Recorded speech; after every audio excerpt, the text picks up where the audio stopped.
can't wait on other people to be what you've been called to be. You can't wait on their affirmation. You can't wait on their approval. You can't wait on their support. Pour un jeune, faire une école d'art, c'est parfois un peu stressant. C'est aussi un peu stressant pour la famille qui imagine une vie un peu de saltimbanque. Mais réalisez que l'art, le design est partout dans le monde qui nous entoure. Lorsqu'on ouvre son téléphone portable, lorsqu'on va à l'hôtel, dans un restaurant, lorsqu'on choisit un vêtement ou un objet pour la maison, finalement, ce sont des artistes, des designers qui ont créé ces objets pour vous. Et la création de ces objets, finalement, ça s'apprend dans une école. Alors, pas facile de se retrouver dans ce monde des écoles d'art, assez compliqué, il faut l'avouer. Alors, si on veut faire simple, première chose, les écoles de beaux-arts. Il y en a une cinquantaine, elles sont publiques, gratuites ou quasiment. La plus prestigieuse est l'école des beaux-arts de Paris, qui est au cœur de Saint-Germain-des-Prés. Et puis, il y a l'école des arts déco, rue d'Ulm à Paris, dans le 5e. Donc, ce sont des écoles d'art qui sont sous tutelle du ministère de la Culture. Et puis il en existe aussi en région avec l'école de design de Saint-Étienne, l'école de Strasbourg qui est réputée en illustration. Et puis ces écoles sont extrêmement réputées, parfois très difficiles à intégrer, elles sont accessibles sur concours, certaines sont sur Parcoursup, mais pas toutes.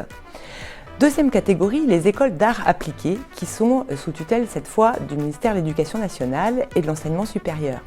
Cette fois, on y rentre sur Parcoursup, sur dossier scolaire. Il faut avoir des bonnes notes à l'école, en première et en terminale. On va regarder aussi vos lettres de motivation et puis parfois un book et un oral. Le diplôme est en 3 ans, avant c'était un BTS, maintenant on parle de DMMAD, donc c'est un diplôme national des métiers d'art et du design. Et puis il peut se poursuivre par un DSAA en 5 ans. Donc ce sont des formations qui sont vraiment tournés vers des métiers très précis. Ça peut être la mode, ça peut être le design industriel, ça peut être l'architecture d'intérieur. Là aussi, ce sont des écoles publiques et donc quasiment gratuites.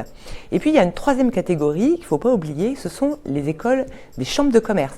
Elles sont aussi très connues, vous les connaissez sans doute.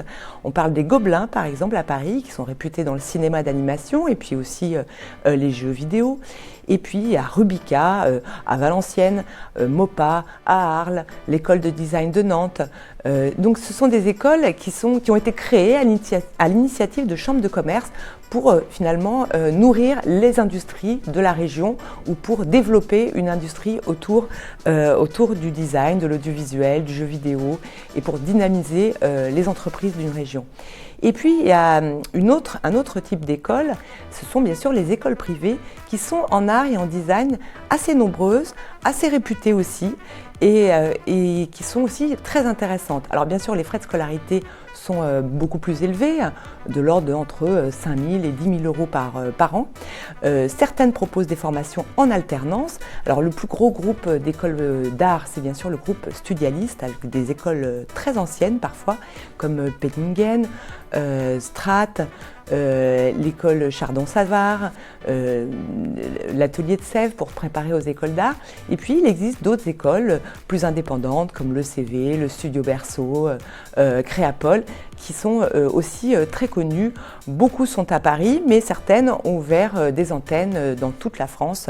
Et elles peuvent vous former à des métiers aussi variés que le jeu vidéo, la bijouterie, les effets spéciaux, donc ou même l'audiovisuel. Donc ce sont des écoles qui sont extrêmement riches, qui ont souvent beaucoup de liens avec les entreprises, qui peuvent proposer des formations en alternance et qui sont vraiment ancrées dans les métiers de l'industrie du design, de l'audiovisuel et de tous ces métiers.